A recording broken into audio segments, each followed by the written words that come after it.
Last year, my business was stuck at $70,000 a month. 9 months later, I tripled it to $200,000 a month, and today it is currently roaring past $300,000 a month, which happens to put me in the top 1% of businesses at this size, all because I finally fired myself from over 80% of the work I was doing all alone. If your company dies the moment you take a day off, you do not own a business, you own a job. And in this video, I'm going to show you the exact 4-quadrant delegation framework that set me free and happened to triple my top line revenue, all while I sleep 15 time zones away in Japan, where I currently reside, forcing myself to not put out the fires I used to. By the end of this video, you will know exactly which tasks to delete, which ones to keep for yourself, and which to delegate ASAP so that you can finally grow no matter where you're at in your business. So, ready to stop being your own bottleneck? Let's jump in. Let's first start with the difference between a business and a job. They're not the same thing, and yet many of you guys have a job, but you call it a business. And when I say many of you guys, I'm also including myself. In March of 2024, I made a very big decision. I was living in Utah at the time with my wife and my 1-year-old daughter, and we made a very big jump to move all the way to Japan. I'm currently in Japan as I film this video now, and a lot of people were perplexed as to why I made such a big change. Moved out of my home, I put my home up for rents, put all my belongings into a big storage unit, and moved thousands of miles away to one of my dream countries, Japan. I served a 2-year church mission here once upon a time. I met my wife here. She's half Japanese. I'm a quarter Japanese. I've always wanted to live here. But besides this dream I had to be in Japan, one of the biggest motivators for me to come here was I was realizing that I had built myself a job. My business was successful. It was growing. I enjoyed what I was doing, but I was becoming a bottleneck to my business. Everything revolved around me. I felt a lot like this guy here, where I'm spinning the plates. I'm managing my team here. I've got the ads that I have to create, and then I'm managing those ads, and then I'm making some content for Instagram and YouTube. I'm building some funnels. I'm email copywriting. I'm managing my community. I'm doing some customer service here. I'm just spinning around and around and around, trying to balance all these plates at once. I was working in my business and not on it. And what a better way to force my business to grow than to literally remove myself physically from that time zone during the peak hours of the day and say, by the time I wake up in Japan, the day in Utah is over. So whatever fires start in the day, any of the biggest problems have to be taken care of by a team that I create and establish, not by me, which leaves me the entire day to do only the tasks and things that I can do and nobody else can. My expert zone. And what happened is in 9 short months, we went from $70,000 in MRR, monthly recurring revenue, to $200,000 in monthly recurring revenue. And for context, that puts us in the top 1% of growing SaaS companies. In terms of speed, it's very hard to 3x in 9 months at that size of a business. So how did I do it? A team. I forced myself to become an expert and master the art of hiring and delegating so that I can clone myself. It is everybody's dream. If you want your business to no longer feel like a job, you have to learn how to delegate and hire effectively. And it completely transformed everything about my business. Not just the fact that we 3x'd, but the quality of life I get to enjoy, the day-to-day tasks that I get to do and not do. I will never be the same. And it all started from this one simple quadrants exercise I'm going to take you through to help you understand where to start. What is the first hire you should make? Should you hire somebody? How to organize every single task and opportunity you could take and prioritize them so that you can effectively clone yourself. Now, at this point, many of you are going to say, well, Stockton, that's great for you, right? You are a successful business. You've got plenty of capital to invest into hiring some people onto your team. I don't even know if my business idea is going to work. I'm just getting started. I'm still developing my course. I'm still launching my business. And to you, I give you the same advice the one rabbit on Alice in Wonderland gave. If you don't know where you're going, any road will get you there. In other words, I hope that your goal is to eventually build a business that can be run by a team that you delegate and hire out. You may not be perfectly ready right this second, but after this video, I promise most of you are going to find that you are ready and that you should be delegating things immediately. So let's jump in here. In 2024, here's how I viewed my business. I have thousands of tasks and opportunities and things that I can do in the day. Some things I'm already doing, other things I'd like to get to, some I'd like to learn for the future, but I had dozens of things I was already balancing and juggling, and hundreds and thousands more that I'd love to get to, and all of these tasks represent cars. These are vehicles. And as the entrepreneur, we have a limited and finite amount of gasoline in a tank to choose how we allocate into those cars and vehicles. So I took a week-long audit of everything that takes any amount of time from me, any amount of resource, any amount of time. I wrote it all down, and I had a big long list of about 100 different things that I was doing in a week to 2 week long period. And every single one of these tasks are opportunities that I can choose. How am I going to invest my time and my resource that is very valuable, finite, and scarce to make these cars all go? And the reality is most of you all have the woman in the red dress syndrome, where you have so many things you like to do and new ones pop up every other week. Oh, TikTok ads. Oh, Google SEO. Ah, a brand new funnel strategy. I got to redesign my website. Oh, this new AI tool just came out there. And you take your gasoline gasoline and you start to just sprinkle it across all these cars that you've got going on. None of them get enough gasoline or fuel to make any meaningful amount of progress and developments. They don't go very far. And then you're all perplexed as to why is my business not growing? Why am I not making any trackable, quantifiable progress in my business? I'm not making money. It's because you have limited resource and you're not allocating it effectively. Of any huge to-do list as an entrepreneur who's trying to wear all these hats, you'll find that some tasks are getting a lot more resource, a lot more gasoline than others. You might be editing videos all by yourself, and so that tank is getting a whole bunch of gasoline. You gotta invest a bunch of resource in there to get your videos posted. You might be investing a whole bunch of gasoline into the management of your team. That's sucking a whole bunch of your time and resource. Whereas things like running ads are getting zero gas, nothing at all. Or making a new funnel to market your next product or lead magnet, that's getting zero attention, zero gasoline. And then you've got other things that are getting marginal amounts of gasoline, maybe answering emails here and there. Maybe it's developing new course contents, bookkeeping once a month. Almost all of you, including myself, have this ginormous list that is way out of priority. It's completely disorganized and the growth of your company stagnates. Or maybe it's growing like mine was, but everything's just relying on me and I'm getting burnt out. I'm working 12, 14-hour days. And unless I work more hours and somehow expand the size of my gasoline tank, the company will not continue to grow. And that, folks, is where this 4-quadrant exercise completely saved me, and I hope it saves you too. The question becomes, if I cannot fuel 1,000 cars effectively, which ones actually deserve my gas? Of the thousands of tasks that are required to run a business, every single one of them fall into just one of 4 quadrants. And on the x-axis of this quadrant, you have on the left-hand side, tasks that you have low energy and low desire for. They suck the life out of you. And on the right-hand side, tasks that give you high energy and high desire. You love doing them. Along the y-axis, on the bottom, you've got tasks that you have low skill in and low expertise in. You're not very good at them. And on the top, you've got tasks that you have high skill and expertise in. Starting with quadrant number 1, these are tasks that you hate doing,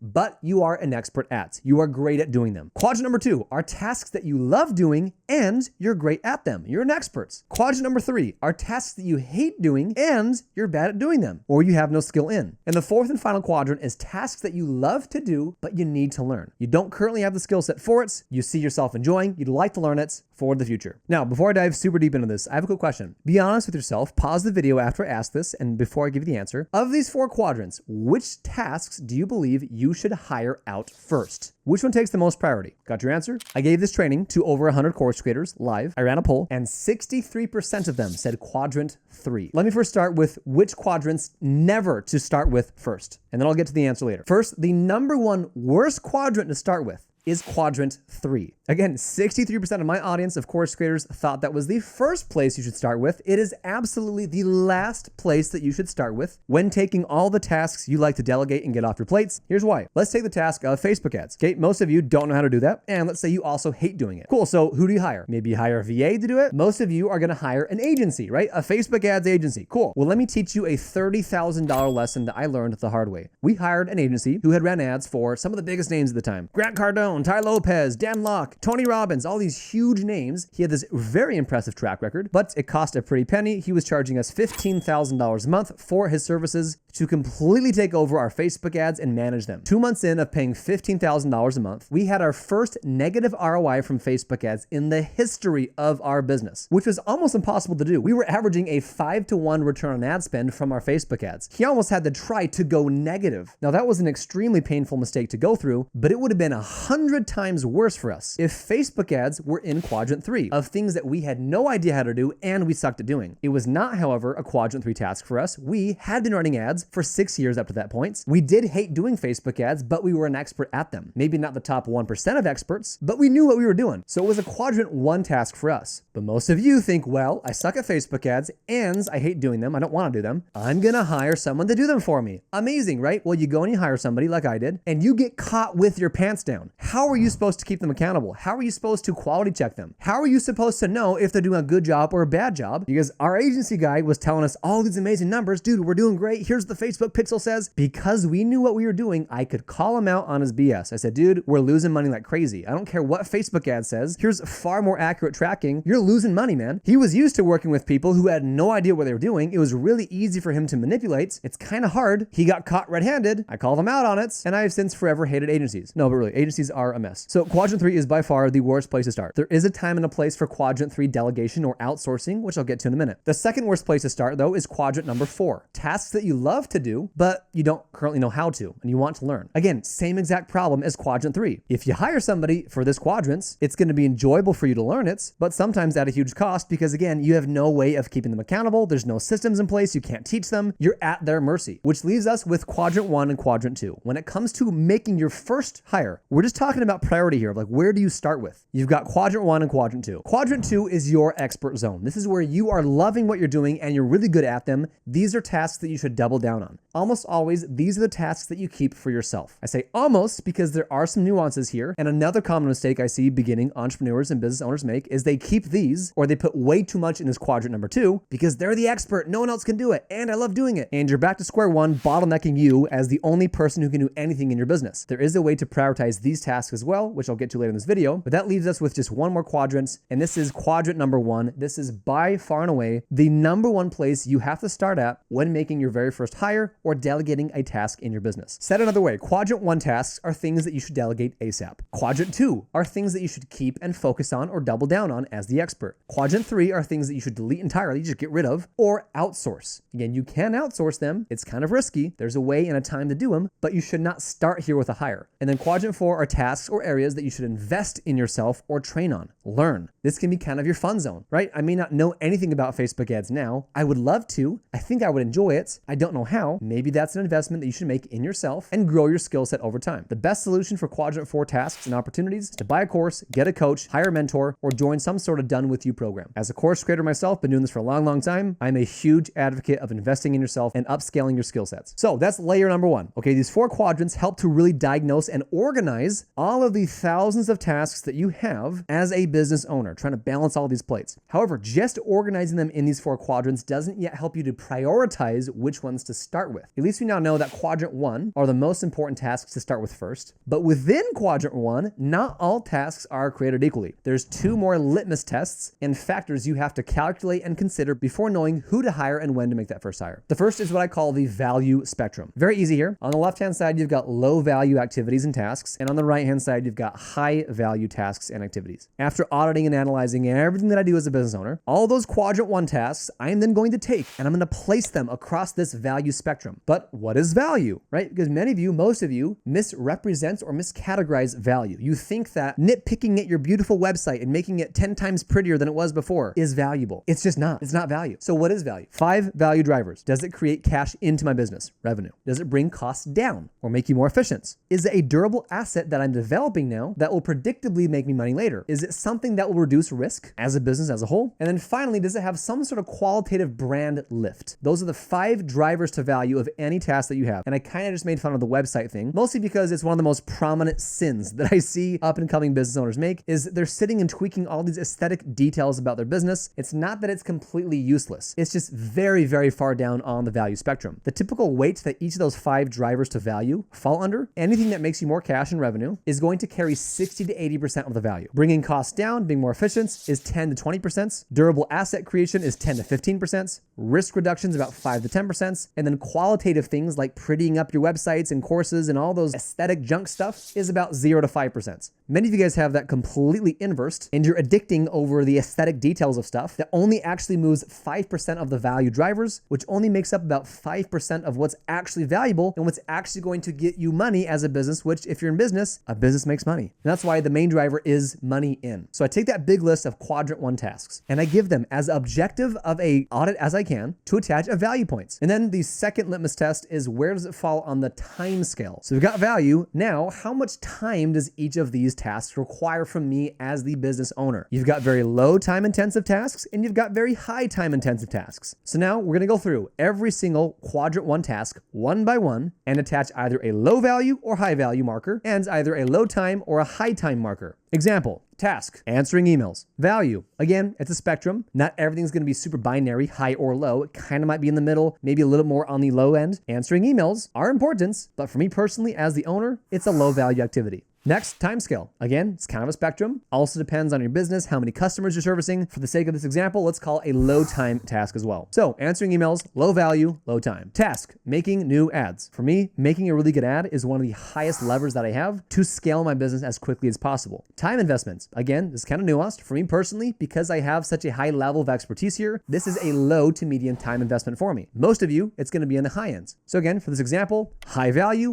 low time. Next task, managing a team. We'll put it somewhere here towards the high ends. Managing a team properly and effectively, motivating them, setting proper incentives, very important. I'd say it's a high value activity, but boy, does managing a team take a lot of your time. This is a very time intensive task. So high value, high time. So you get the idea, right? I'm gonna keep doing that for every single task that fell into the quadrant 1 category. And as you can see, the value and time markers here have 4 quadrants in and of themselves. You've got high value, high time, low value, high time, high value, low time, and low value, low time tasks. And this is where the nuance of quadrant 2 comes into play, right? Things that you love to do and you're an expert at. Not all of these tasks are created equally. Just because you're an expert at something and just because you love doing it does not mean you should be doing them. In fact, you'll probably surprise yourself and find that there's a lot of really low value, high time tasks that are falling in quadrant number 2. But it's kind of an illusion because you think, well, I love it and I'm an expert at it. Nobody else can do this, or can they? And so you keep doing them, but they're not actually providing any real value for your company and it's consuming a whole bunch of your time. So with that all being said, there's one magical equation that if you just apply this one thing and nothing else in this training, it'll help you to pinpoint where you should start right now, today, and it will set you free. Here's the equation. Take the tasks that you hate but are great at, quadrant number 1, and within that quadrant, start with and prioritize the tasks that are also low value and high time. Again, I'm not saying you cannot delegate or hire or outsource any of the quadrant 2, 3, and 4 tasks. I'm just saying the place to start with and master are the tasks that meet this criteria here. Going back to the car example, when you take all these tasks and put in their quadrants, you'll generally find that quadrants 1 and 2 are the tasks that are receiving the most fuel. They're getting the most gasoline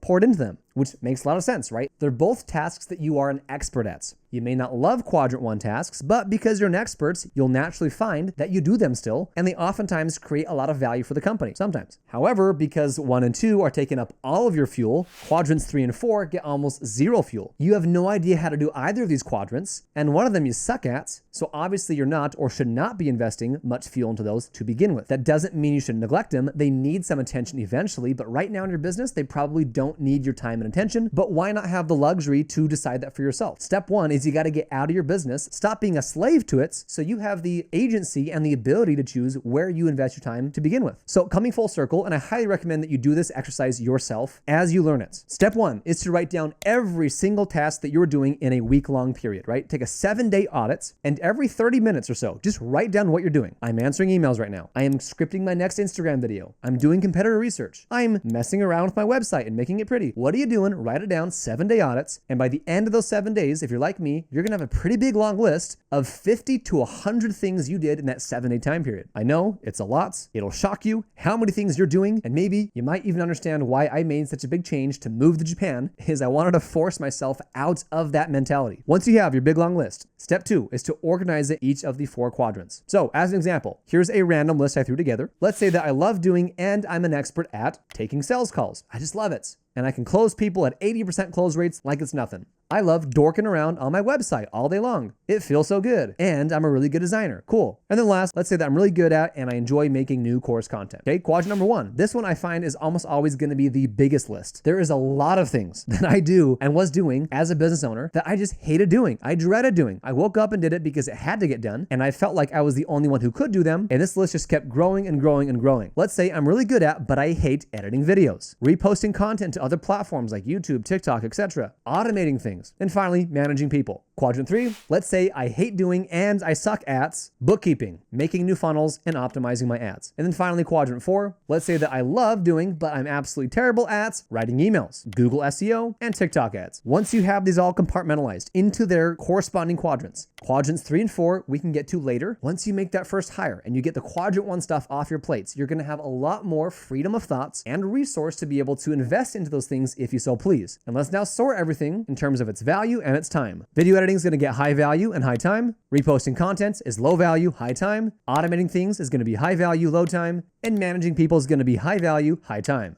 Again, the low value, high time quadrant 1 tasks is where you should laser focus on and get off your plate immediately. Get it out of here. You are an expert at it. You've done it a million times. You're doing it all day, every day, which makes you qualified to be able to make SOPs, systems, instructions, Loom videos, tutorials, to teach somebody to replace you and take them off your plates. They're currently consuming a whole bunch of time from you, and wouldn't you love to get your time back so you can focus on more quadrant 2 tasks? Or heavens forbid, you eventually want to go in and invest some time into a coach or a mentor or a course and tackle a quadrant 4 problem. If you'd like the luxury to even have the ability to do that, start with quadrant 1 tasks with low value, high time. Now again, that's just where to start. That's how to prioritize and just get focused on where should I begin. Technically anything that falls in the quadrant 1 category, you need to delegate ASAP. I think the most fun ones to delegate are the high value and high time ones, because that's where you really start to see the business grow. Yeah, I could have a VA go out and post my content across YouTube, TikTok, etc. It is important. It's not the most valuable thing in the world, so I may not see a ginormous impact from that one little task. But let's say editing videos, right? If I want to get video editing off my plates, I know that content is one of the biggest drivers for traffic, for eyeballs, for brand. I have to do it. You all have to do it. But if you're the one slaving away on Premiere Pro and CapCut,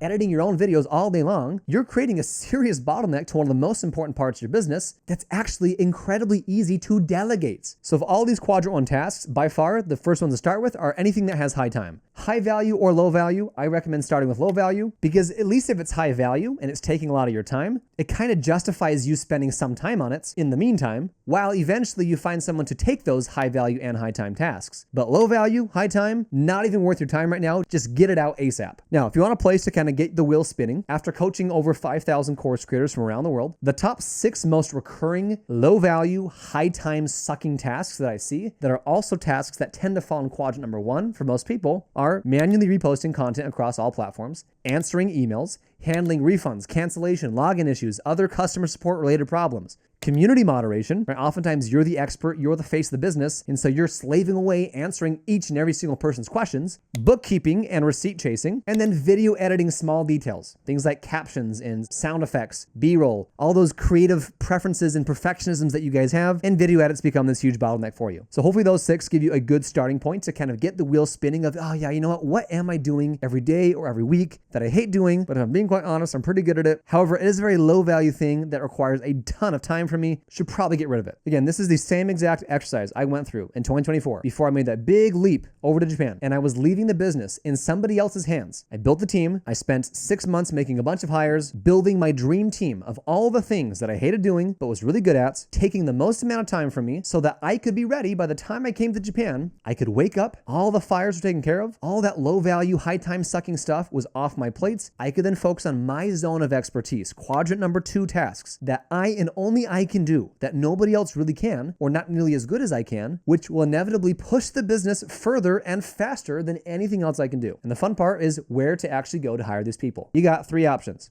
After hiring over 100 plus contractors and over 30 full-time employees, as a small business, as a startup, if you're just getting going here, these are the 3 options I would start with. Option number 1 is actually inside of our very own course, Creator 360. You can hire an expert who is trained on how to build funnels, websites, automations, emails, all the boring, annoying stuff that has to get done that you don't want to do. We have vetted them, we have trained them, and you can hire them in our software. That's a part of what comes included in your subscription. You can join a 30-day free trial in the description below. Option number 2, if you want to find a full-time employee, the one service that has completely shaped my life, is forever changed, is onlinejobs.ph. I'm not affiliated with them. I don't even make a kickback from this. It is just the ultimate place to find virtual assistants who are full-time, extremely cost efficient, and it will change your life. They're all based in the Philippines. Of course, you can make hires from India, from South America, domestically in the United States. I highly recommend starting. It's one of the easiest hires you can make in the Philippines. I have a whole 3-part series showing you exactly how I hire Filipinos from this website here and how I pay them anywhere from $500 to $1,000 a month starting out. And many of them have been with me for 3+ years, taking this ginormous load off my shoulders and doing it in an extremely cost-efficient way. And the third and final option is what I believe to be perhaps the biggest bottleneck with creators, course creators, coaches, consultants, online educators, and that is video editing. Our first online course, Full-Time Filmmaker. We built the most comprehensive filmmaking course in the world. Over 30,000 filmmakers from around the world have joined it. I myself started in the filmmaking space. I was a filmmaker. I learned all the ins and outs of editing, how to make engaging videos for YouTube, for course contents. We packaged all of that content up, created a certification system and a training process to be able to hire labor from the Philippines and other countries and other international labor. And I personally sell that as a service that if you want to hire and you want to get unlimited video edits at a fixed monthly rates, you can just tap into my years of hiring over 100 video editors and the super detailed vetting process we make every single video editor go through. You can get your very first video edit on us for free. Just to show you what we can do, this video here was edited by my editors at Content Bug. Again, link in the description to Content Bug if you want to get your first video for free. But that, folks, is the 4 quadrants of every single task you're doing on a daily, weekly, monthly basis and how to effectively compartmentalize them, prioritize them, organize them so that you can choose how and where to make your very first hire to free up your time, start to work on your business and not in the business, clone yourself, and no longer be a slave to this thing that you call a business. There's a much better way to do it. There is light at the end of the tunnel. If you're like me and you're in that position where you feel like you're being a slave to your business and it's really just another full-time job, take the leap. Make your first hire. Make that dream list of everything you'd love to get off your plate right this second that fit into quadrant 1, that are sucking your time away, and you can thank me later. Keep the faith, go crush it, and we'll see you in the next one.